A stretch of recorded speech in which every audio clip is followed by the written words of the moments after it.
ने उनकी जो अज्ञानता को हटा दिया और उसके बदली में गणपति का अखंड ज्ञान और बेहद ज्ञान जो बोलते हैं सर्वज्ञानी बना दिया।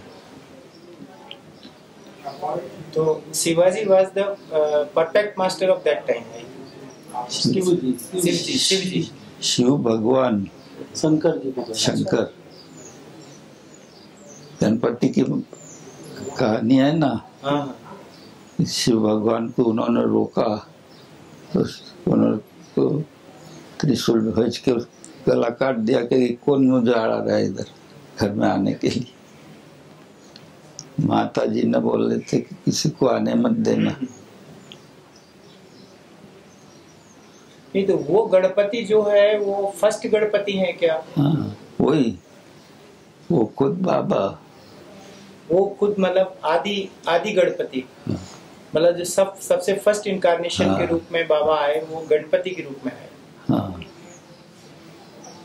ऐसे एक प्रथा है जी। बाबा ने समझाया उनकी किताब में इसके बारे में।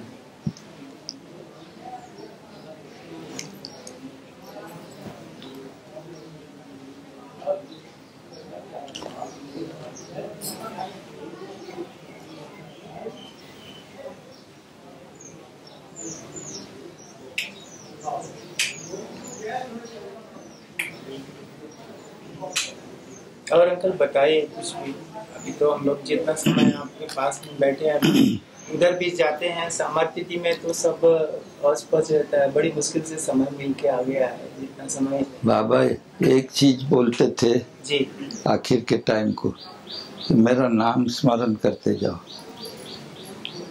मेरे नाम में बहुत प्रचंड शक्ति है और आप लोग सब अभी खुद कुछ भी करो यानी आपका काम करते रहो, काम में बाधा मत आने दो। जो भी आपकी जिम्मेदारियां है वो बराबर ध्यान से करो। दफ्तर में जाना, घर में देखभाल करना,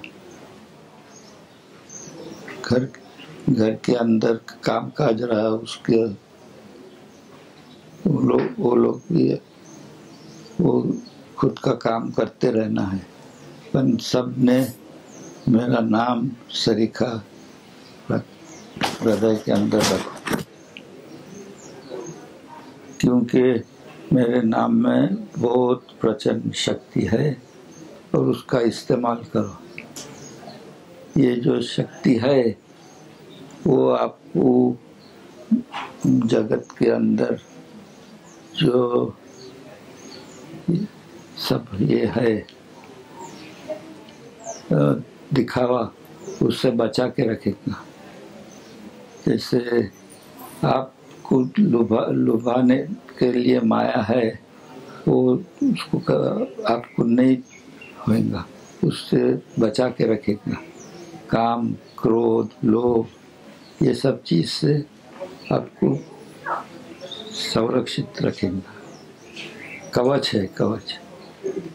और दूसरा एक है कि अंदर जो सब खराबियां है जो अपने अंदर है, काम, वासना, क्रोध, लोभ, उसका नष्ट कर डालेगा, सब साफ करेगा।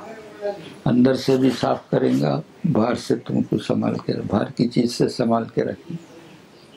लेकिन एक चीज करो, मेरा नाम स्मरण करो। ये नाम स्मरण में बाबा बाबा का स्मरण करना है या मैं बाबा में? खाली बाबा बाबा, वो खुद बोले थे बाबा। अच्छा। बाबा बोल, बाबा बाबा। हाँ जितना आसान हो उतना अच्छा है ना। छोटा बच्चा भी पहले क्या बोलता है? बाबा बाबा। हाँ आसान है। हाँ तो इतना आसान करके रखा है बाबा। तो कोई समय की सीमा वो समय नहीं, कुछ नहीं, टाइम में समय नहीं रखना बोलते। अच्छा। हर घड़ी हाँ अधिक से अधिक। हाँ काम करते रहो, सब काम करो, हाथ से काम चलने दो, अंदर हृदय में नाम स्मरण चालू रखो, तो सब काम जम जाएगा। ये जन्म का तो क्या, अपन अगले जन्म की भी तैयारी करके रखेगा। और कुछ साथ आएगा नहीं आपके, आपको आखिर में शरीर का भी त्याग करना पड़ेगा खुद का।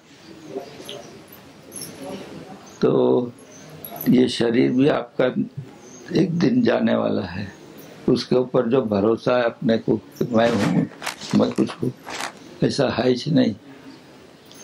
तो ये सब चीज चले जाने वाला है। नहीं माँ रहने वाली के नहीं पिताजी, नहीं भाई के नहीं औरत के नहीं मर्द, कोई नहीं, सब जाते हैं एक पीछे एक। एक चीज है, मैं आता भी नहीं जाता भी नहीं, मैं जहाँ हूँ वहाँ हूँ। तो आपको जो स्थिति का अनुभव चाहिए तो मेरा नाम लेते जाओ, तो आपका सब हो जाएगा। मैं बाकी का सब कर लूँगा आपके लिए, कुछ भी करने की ज़रूरत नहीं है। इस तरह बाबा समझाते थे।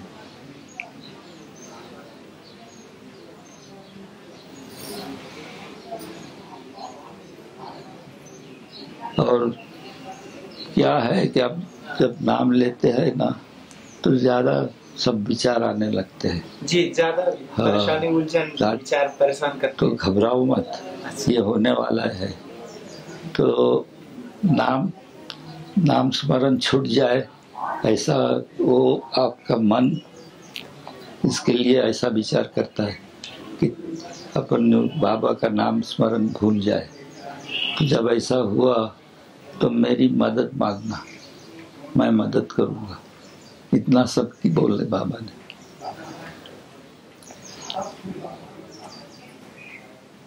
तो अपना नाम स्मरण में जो भंग आया तो बाबा को बोलना, बाबा संभाल लो, ऐसा मत होने दो, तुम्हारा नाम स्मरण चालू रखो। उनको बोलना, उनकी प्रार्थना।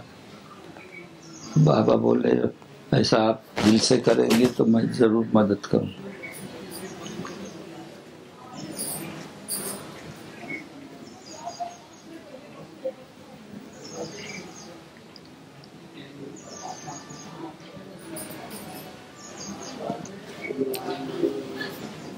I was telling them about in the last few months, Baba was constantly telling all of us, keep repeating my name, keep repeating my name.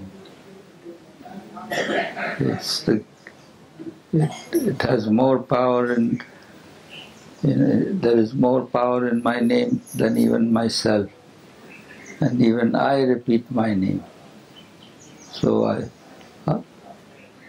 ask all of you to do one thing, just keep repeating my name. And while repeating his name, you have not to renounce anything. Keep doing what you all are doing, all your daily routines, your family affairs, your responsibilities. Carry them out sincerely and with all your heart. But at the back of your mind, in your heart, let my constant name repetition be there. And that will protect you from all the allurements of the world, lust, greed, anger, and all that. At the same time, it will clear up the mess that is within the muck of lust, greed, anger, and all the passions that are contained. It will clean up the mess. So it's a double-edged weapon. So make use of it. And when you repeat my name, or you might get even more flustered because your mind would try to dissuade you from doing this, and all sorts of strange thoughts and feelings start coming in. So don't be frightened. you might, it might make you stop repeating my name. Then pray for my help and I'll help. He even said that if you pray from your heart, I'll help you to remember my name. कुछ पूछना है आपको, किसी को कोई बात पूछनी?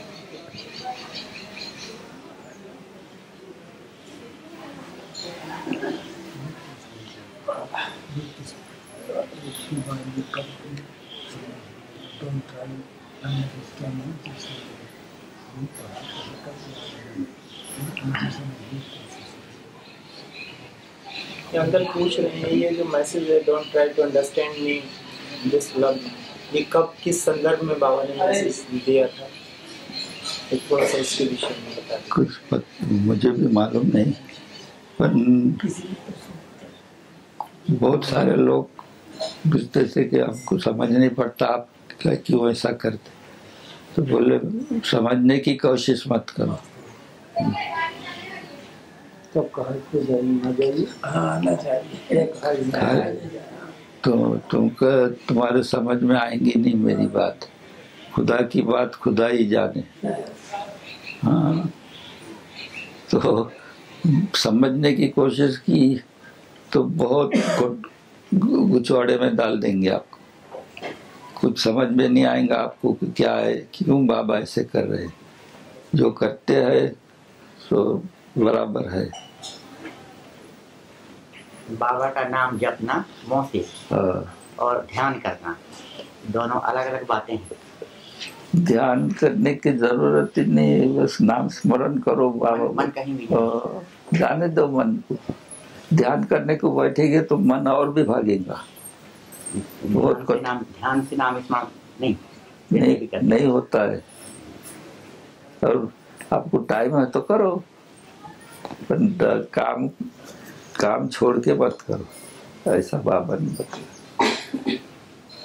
काम करते करते नाम ध्यान किया। और जब बाबा का सतत नाम स्मरण हो गया तो आप सब उनके इसमें ध्यान लग जाता है, मगन हो जाता है। ध्यान ज्यादा इफेक्टिव, ध्यान ज्यादा पावरफुल है। नाम समझ, नाम ज्यादा, नाम से सब हो जाएगा, ध्यान भी हो जाएगा, संध्या स्नान सब उसमें समा गया। ज्यादा से ज्यादा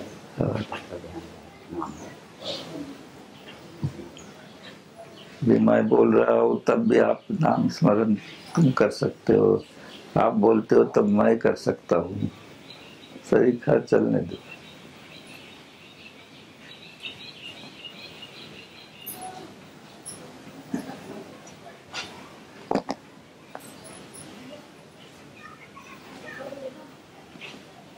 और बाबा जो हमारे साथ थे तो जब ऐसे उनका तरीका रहता था कि कुछ समझ में आ नहीं सकता था। अब ये बोलते हैं ना कि कब बोले कि बाबा कि मुझे समझने की कोशिश मत। बाबा बोलते थे हमको कि मैं सर्वज्ञानी हूँ, सब चीज जानता हूँ और सब मैज हूँ, इतना कि सब मैज हूँ, कोई और कुछ है ही नहीं। इतना मेरा ज्ञान तो अखंड है और गहरा है, और साथ साथ मैं अज्ञानी भी हूँ। जैसा एक साधारण आदमी कितना अज्ञानी है, उससे भी ज्यादा मैं अज्ञानी हूँ। तो आप लोग को समझ में कैसा आएगा ये दो बात? मैं दोनों चीज हूँ, अज्ञानी भी हूँ और ज्ञानी भी हूँ, सर्वज्ञानी। तो जब मैं कुछ करता हूँ तो आप लोग को लगता है कि ऐसा क्यों कर रहे बाबा, तो आपके समझ में नहीं आएगा कि क्यों कर रहा हूँ। तो समझने की कोशिश मत करो, और जो मैं बोलता हूँ वैसा करो, मेरी आज्ञा का पालन करते रहो, सब ठीक हो जाएगा, भरोसा रखो। हाँ।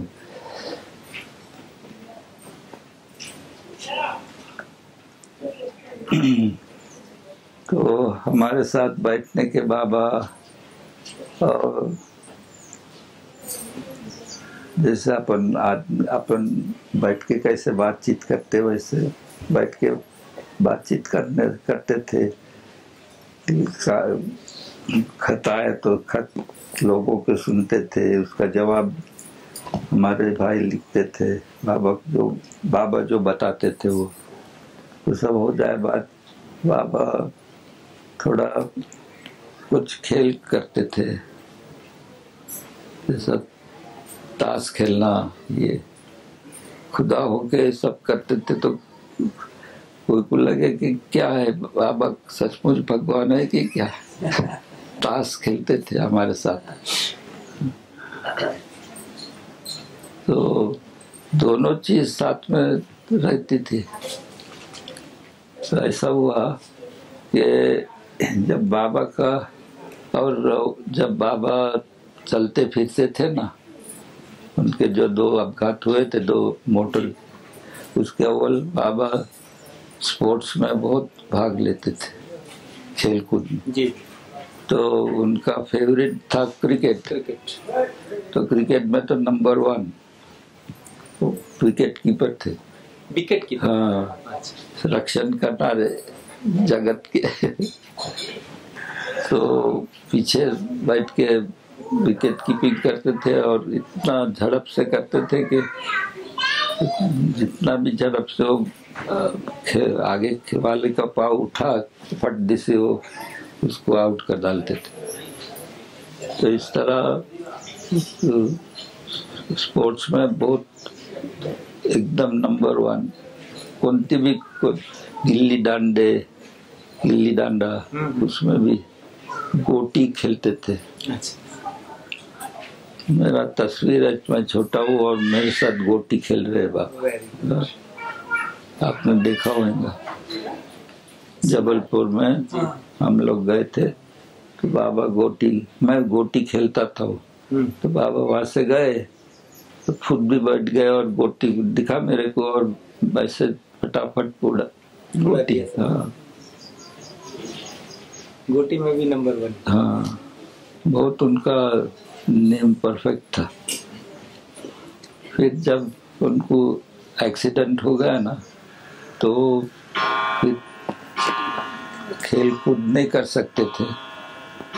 तो फिर हमारे भाई सूरज भाई ने बोले, बाबा आप अभी बाहर तो नहीं जा सकते, तो अंदर का कुछ खेल रखेंगे अपन। तो बाबा बोले ठीक है करो। तो टेबल टेनिस का जो टेबल था ना, इधर रखवाया हॉल में जी, और उनके लिए बड़ा स्टूल रखा था ऊंचा, उस पर बाबा को बिठाते थे। और सामने कोई भी मंडली के थे जिसको अच्छा आता था, तो फ्रांसिस करके बाबा के, फ्रांसिस ब्रावोगर, वो बहुत अच्छे टेबल टेनिस के प्लेयर थे, बहुत ही उसमें उस्ताद थे। तो बाबा बोले चल तू सामने खेल मेरे। तो वो जोर में लगाना था बॉल को, और बाबा उसको जोर में वापस बैठे बैठे खेलते थे। तो इधर से उधर बाबा उसको नचाते थे, इतना भगाते थे वो खुद खाली बैठ के। तो 10-15 मिनट में तो उसका दम निकल गया, बोले अब मैं ज्यादा नहीं खेल सकता हूँ। फिर कैरम बोर्ड था, कैरम बोर्ड, तो कैरम इधर रखा था, कैरम बोर्ड यहाँ खिड़की के आगे जी।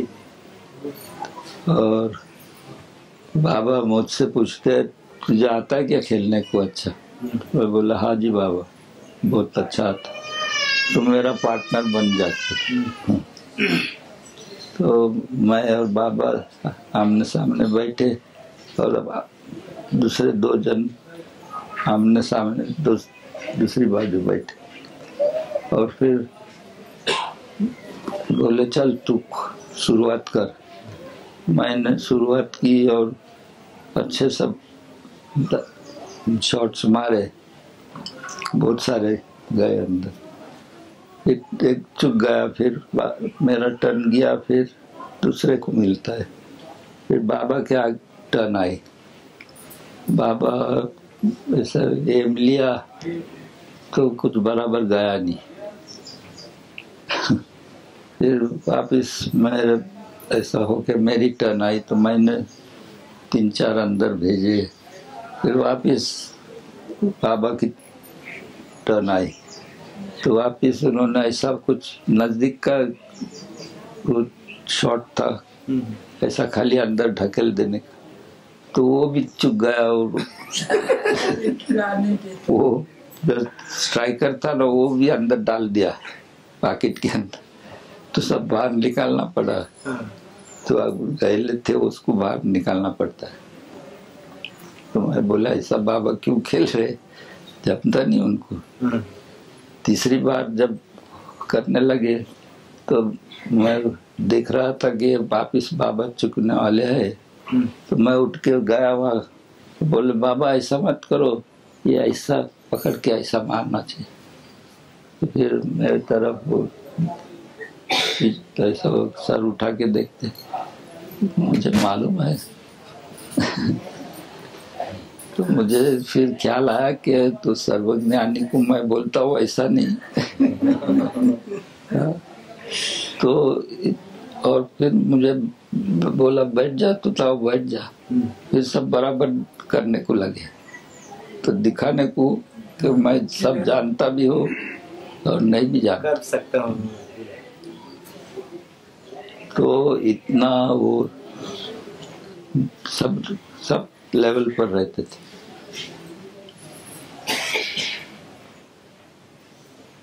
बहुत हंसने का वगैरह उनके सामने बाबा बोलते थे कि मेरे सामने रोती सूरत मत रखो, अंदर कुछ भी रहा तो बाहर तुम्हारा चेहरा हंसा है। रोती सूरत वाले उनको पसंद नहीं थे। क्यों रोते हो बोलते, सब भास है और रोने की क्या जरूरत है। उस समय आप गेम खेलते थे उनके साथ में, हाँ तो उसी समय भी आप बाबा कहते थे क्या? बाबा बोलते थे ना बाबा को बाबा ही बोलते थे। हाँ बाबा ही बोलते। सोते कब थे बाबा? हाँ सोने का टाइम कब था उनका? रात में कितने बजे सोते थे? पहले तो बहुत लेट सोते थे, 10-11 बजे तक बाबा काम करते रहते थे। पहले मेरा बाद में थे तब। फिर जब आस्ते आस्ते उनका घर का काम समाप्त हो गया और अंदरूनी काम शुरू हो गया, तो बाबा बहुत जल्दी रिटायर हो जाते थे। शाम को 5 बजे चले जाते। यहाँ रहते थे। हाँ। और उनका सोना अपने जैसा सोना नहीं था। बाबा जब सोते थे तो ऐसा घूरने का आवाज आने का, और उनके बहन थे मनी, उनको बोलने का कि नॉवेल बाज मैं सुनता हूँ, तो डिटेक्टिव नॉवेल उसको पढ़ने को बोलने के। और फिर बाबा दोपहर को जब आराम करते थे तब उसको बोलते थे ऐसा करना। तो उसने देखा कि बाबा भर में है, घूरने का आवाज आ रहा। हाँ घुरा। तो मनी ने बंद किया कि अब सो गए तो झट ऐसा किया, बोलते क्यों नहीं, पढ़ते क्यों नहीं? तो बोले बाबा आप सो गए थे ना। अब तो बोले नहीं तो मैं सुनता हूँ। तो बोले मनोज सुनाओ मुझे, मैं क्या बोल अभी क्या पढ़ा मैं, सुनाओ मुझे। तो बराबर सुनाया जो पढ़ा था ना और घूर रहे थे तो वो सब सुनाया कि ऐसा तू पढ़ रही थी। उस समय बाबा बोलते थे? नहीं। अच्छा, वो फिर इशारे से बताया। हाँ।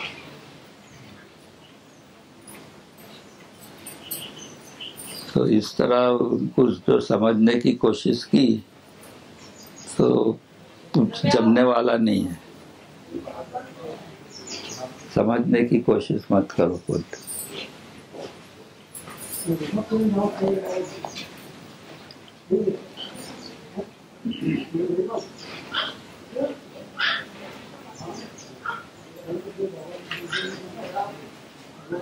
I was telling them about Baba's not knowing and all knowing. He was so very human that we used to forget that he is God. So sometimes he would have to remind us, don't forget I am God. I know. Yeah. And there were various incidents like that.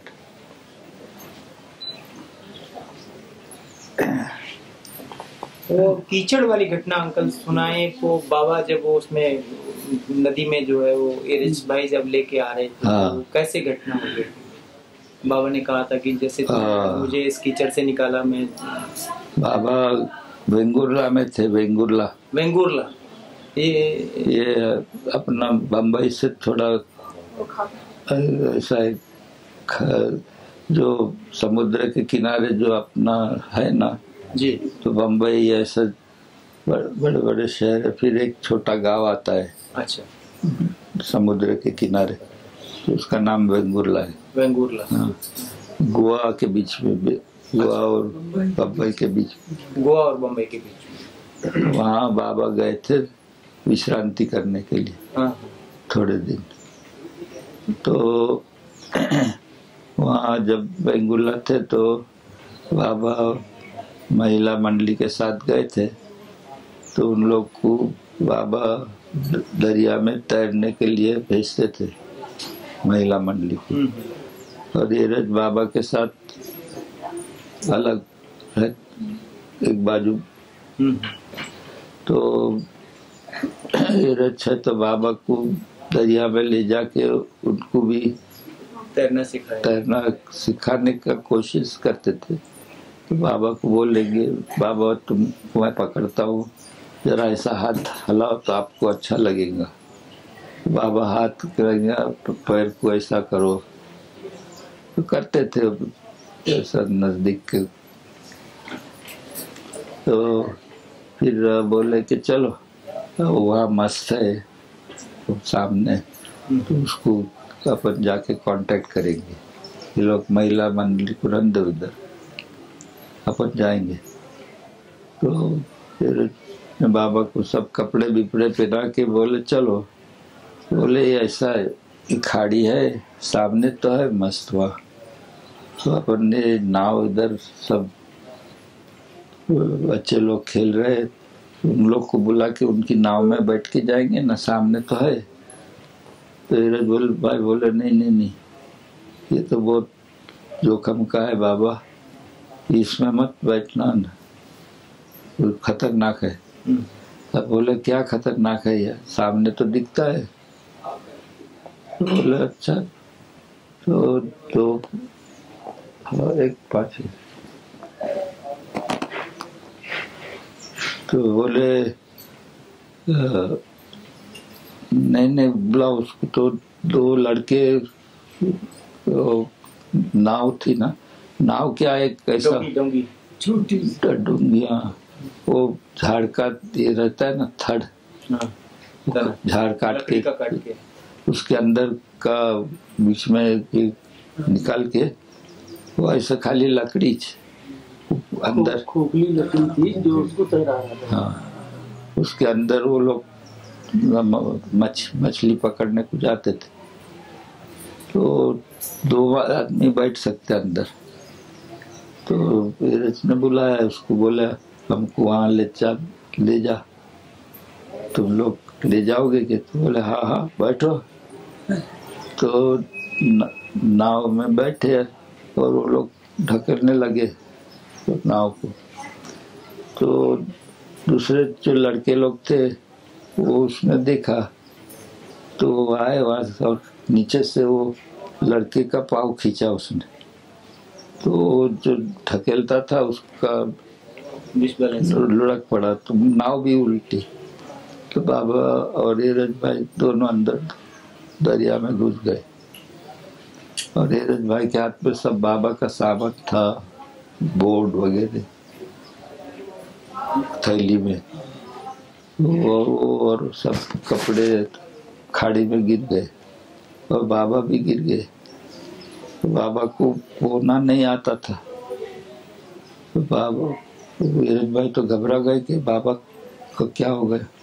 बहुत ऐसा नीचे दिखता था भी नहीं, सब खाड़ी का पानी एकदम कीचड़ था ना। तो फिर अंदर जाके देखता तो हाथ में लगा बाबा को, जल्दी से बाबा की चड्डी हाथ में आई, उनको ऊपर लाया और फिर नीरज भाई ने ऐसा पोना शुरू किया और जैसा वैसे वो किनारे से गए तो सब कीचड़ से भर गए थे दोनों भी। और वहाँ गए, बाद में नीरज भाई बोले कि बाबा देखा क्या होगा, अगर आप डूब गए हंसते तो दुनिया मुझे खा गई हंसती, क्या करूँगा। अरे बोले कुछ नहीं ठीक है, तो मुझे अभी से साफ कर डाल। वहाँ एक बावड़ी थी, तो बाबा को उठाया वहाँ, बोले मैं तुम्हारे लिए दूसरे कपड़े लाता हूँ, बैठो। तो अकेले बैठे और जल्दी भागते गया उनके बंगले पर बाहर के रास्ते से, और दौड़ के वापस आया, नए कपड़े लाया, बाबा को नहला के अच्छा साफ सुफ कर दिया। फिर जाके मस्क को कांटेक्ट किया और बाद में वापस घर जाने के लिए निकले तो बाबा नीरज की तरफ देख के बोलते कैसा गंदा दिखता है, कितना सब कीचड़ से भर गया है। बोले बाबा बहुत बड़ा अपघात हुआ था और बहुत मुश्किल से आपको उसमें से खींचा मैंने। तो बोले तू जैसा मुझे एक दिन ऐसा इसमें से बाहर खींच के लाया, तो एक दिन मैं भी तुझे दुनिया की खाड़ी में से निकाल के लाऊंगा। अवतार मेहर बाबा की जय, अवतार मेहर बाबा की जय, अवतार मेहर बाबा की जय। जय बाबा। चलिए कुछ लोग नए आए हैं तो बता दें, हमने नीरज भाई का नाम सभी ने सुना है। आप नीरज भाई के छोटे भाई हैं और बाबा के साथ खेले, यहाँ पर कैरम बोर्ड भी खेलते थे और भी खेलों में आप बाबा के साथ खेलते थे। तो आप नीरज भाई के छोटे भाई हैं मेहरबान जी।